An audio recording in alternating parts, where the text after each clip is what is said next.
എല്ലാവർക്കും നമസ്കാരം. ലളിതാ സഹസ്രനാമാവലി പഠനം 66-ാം ദിവസം. ഇന്ന് 651 മുതൽ 660 വരെയുള്ള നാമങ്ങളാണ് പറയുന്നത്. നമുക്ക് തുടങ്ങാം. ഓം ശ്രീ മഹാദേവിയേ നമഃ. ഓം വിജ്ഞാത്രിയേ നമഃ. ഓം വേദ്യവർജിതായേ നമഃ. ഓം യോഗിന്യേ നമഃ. ഓം യോഗദായേ നമഃ. ഓം യോഗ്യായേ നമഃ. ഓം യോഗാനന്ദായേ നമഃ.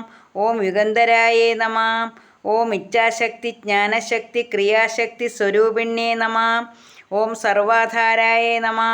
ഓം സുപ്രതിഷ്ഠായേ നമഃ. ഒന്നുകൂടെ പറയാം. ഓം വിജ്ഞാത്രിയേ നമഃ. ഓം വേദ്യവർജിതായേ നമഃ. ഓം യോഗിന്യേ നമഃ. ഓം യോഗദായേ നമഃ. ഓം യോഗ്യായേ നമഃ. ഓം യോഗാനന്ദായേ നമഃ. ഓം യുഗന്ധരായേ നമഃ. ഓം ഇച്ഛാശക്തി ജ്ഞാനശക്തി ക്രിയാശക്തി സ്വരൂപിണ്യേ നമഃ. ഓം സർവാധാരായേ നമഃ. ഓം സുപ്രതിഷ്ഠായേ നമഃ. പിന്നെ ഇതിൻ്റെ സാമാന്യാർത്ഥം ഒന്ന് നോക്കാം. ഓം വിജ്ഞാത്രിയേ നമഃ. വിജ്ഞാത്രി എന്ന് പറഞ്ഞാൽ അറിവ് അനുഭവമാകുന്നവൾ എന്ന് വെച്ചാൽ വിജ്ഞാനം മുഴുവൻ, എല്ലാ ജ്ഞാനവും ദേവിയിലാണുള്ളത്. വിജ്ഞാത്രി അറിവ് അനുഭവമാകുന്നവളാണ് ദേവി. ഓം വേദ്യവർജിതായേ നമഃ. വേദ്യവർജിത എന്ന് പറഞ്ഞാൽ അറിയപ്പെടാനൊന്നുമില്ലാത്തവൾ. ദേവി തന്നെ വിദ്യാസ്വരൂപിണിയാണ്. അപ്പോൾ പിന്നെ ദേവിക്ക് അറിയപ്പെടാനൊന്നുമില്ല, ദേവിക്ക് എല്ലാം അറിയാം. ദേവി എല്ലാ അറിവിൻ്റെയും ആധാരഭൂതയാണ്. അതുകൊണ്ടാണ് വേദ്യവർജിത, ഒന്നും അറിയപ്പെടാനൊന്നുമില്ലാത്തവൾ. അടുത്തത് യോഗിനി. ഓം യോഗിന്യേ നമഃ. യോഗിനി ആ പരമാത്മാവുമായി കൂടിച്ചേരുന്നത്, പരമാത്മാവുമായി എപ്പോഴും കൂടിച്ചേർന്നിരിക്കുന്നതാണ് യോഗിനി. അടുത്തത് യോഗദായേ നമഃ. യോഗശക്തിയെ പ്രദാനം ചെയ്യുന്നവൾ. യോഗശക്തിയെ പ്രദാനം ചെയ്യുന്നവൾ എന്ന് പറഞ്ഞാൽ എന്താ പറയുന്നത്, ദേവീപ്രസാദമുണ്ടെങ്കിൽ ജീവബ്രഹ്മ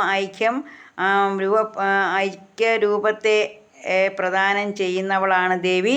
അങ്ങ് യോഗിനിയും യോഗദായും യോഗശക്തിയെ പ്രദാനം ചെയ്യുന്നവൾ. യോഗിനിയായിരിക്കുന്ന ദേവിയാണ് യോഗശക്തിയെ പ്രദാനം ചെയ്യുന്നത്. ഓം യോഗ്യായേ നമഃ. യോഗ്യ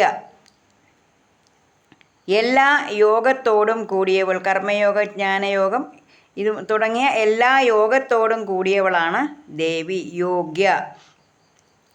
യോഗാനന്ദായേ നമഃ. യോഗാനന്ദ യോഗാവസ്ഥയിൽ ഇരിക്കുന്നതിനാൽ എപ്പോഴും ആനന്ദ സ്വരൂപിണിയായി ഇരിക്കുന്നവളാണ് ദേവി. യോഗാനന്ദാവസ്ഥയിൽ ഇരിക്കുമ്പോൾ എന്താണ്, എപ്പോഴും ആനന്ദമാണ്. അങ്ങനെ ആനന്ദ സ്വരൂപിണിയായി ഇരിക്കുന്നവളാണ് യോഗാനന്ദ. അടുത്ത യുഗന്ധരായേ നമഃ. യുഗന്ധര എന്ന് വെച്ചാൽ യുഗത്തെ ധരിക്കുകയും ഓരോ യുഗത്തെയും ഇല്ലാതാക്കുകയും ചെയ്യുന്ന ദേവിയാണ്.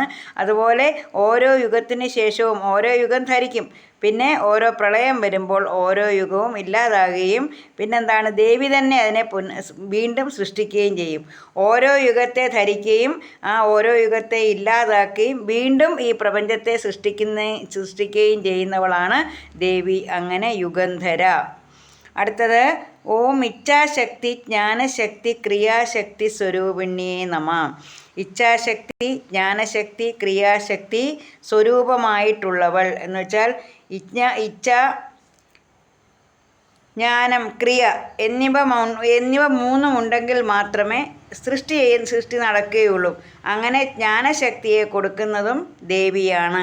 ഈ മൂന്ന് ശക്തികളും കൊടുക്കുന്നത് ദേവിയാണ്. അങ്ങനെ ഇച്ഛാശക്തിയും ജ്ഞാനശക്തിയും ക്രിയാശക്തിയും സ്വരൂപമായിട്ടുള്ളവളാണ് ദേവി. ഇപ്പം നമ്മുടെ സാധാരണ ജീവിതത്തിൽ നമുക്ക് എന്തെങ്കിലും ഒരു കാര്യത്തെക്കുറിച്ച് നമുക്ക് എന്ത് വേണം, ആഗ്രഹമുണ്ടെങ്കിൽ നമുക്ക് ഏത് കാര്യവും നമ്മൾ ആഗ്രഹിക്കുമല്ലോ, ഇന്നത് നടക്കണമെന്ന്.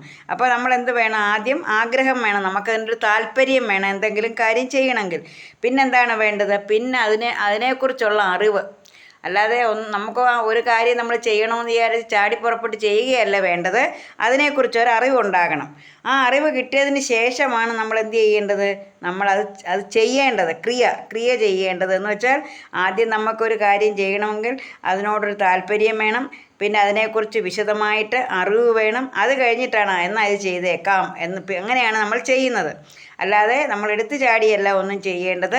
നമ്മൾ ഏത് കാര്യം ചെയ്താലും എന്താണ്, അതിനെക്കുറിച്ച് നമുക്കൊരു താല്പര്യം വേണം. ആ താല്പര്യം വന്നു കഴിഞ്ഞാൽ എന്താണോ നമുക്ക് താല്പര്യമുള്ളത് അതിനെക്കുറിച്ച് കൂടുതൽ അറിവ് നേടുക. ആ അറിവിന് ശേഷം ഇതെങ്ങനെ ചെയ്യാം എന്നറിഞ്ഞിട്ട് ചെയ്യുക.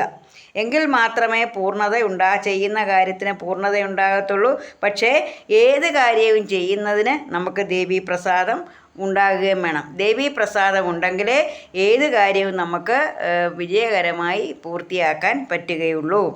അടുത്തത് സർവാധാരായ നമ എന്ന് പറഞ്ഞാൽ എല്ലാറ്റിനും ആധാരഭൂതയായവളാണ് ദേവി. അതുകൊണ്ട് സർവാധാര. അടുത്തത് ഓം സുപ്രതിഷ്ഠായേ നമ. സുപ്രതിഷ്ഠ,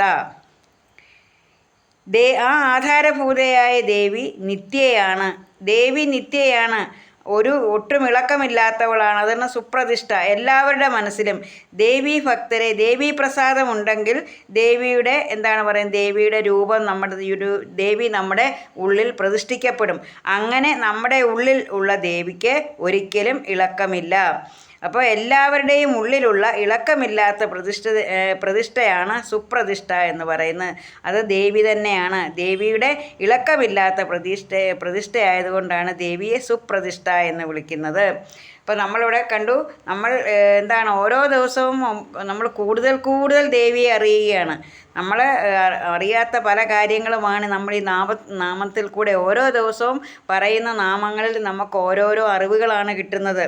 അപ്പം ഇങ്ങനെ പ്രപഞ്ചമാതാവായ ശ്രീ ലളിതാ പരമേശ്വരി, നമ്മുടെ പ്രപഞ്ചത്തിൻ്റെ അമ്മ, നമ്മൾ മക്കൾക്ക് എല്ലാ അനുഗ്രഹങ്ങളും തരും. ഓരോ നാമത്തിലും പറയുന്നത് എന്താണ്, ദേവീപ്രസാദം ഉണ്ടെങ്കിലേ എന്തും ചെയ്യാൻ സാധിക്കുകയുള്ളൂ.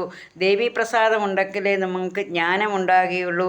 ദേവീപ്രസാദം ഉണ്ടെങ്കിലേ നമ്മുടെ എല്ലാ പ്രവർത്തനങ്ങളും നമ്മൾ ചെയ്യുന്നതെല്ലാം പൂർണ്ണതയിലെത്തുകയുള്ളൂ. അപ്പോൾ നമുക്ക് എന്താണ് വേണ്ടത്, ദേവീപ്രസാദമാണ് വേണ്ടത്. അങ്ങനെ ദേവീപ്രസാദം ഉണ്ടാകണമെങ്കിൽ നമ്മൾ ദേവിയെ ഉപാസിക്കണം, ദേവിയെ ഭജിക്കണം, ദേവിയെ ആരാധിക്കണം. അങ്ങനെ എല്ലാവരും ഭക്തിയോടും വിശ്വാസത്തോടും ശ്രദ്ധയോടും കൂടി ദേവിയെ പൂജിക്കുക, ദേവിയെ ഉപാസിക്കുക. അങ്ങനെ നമ്മുടെ അമ്മയുടെ അനുഗ്രഹം എല്ലാവർക്കും ലഭിക്കാൻ വേണ്ടി പ്രാർത്ഥിക്കുക.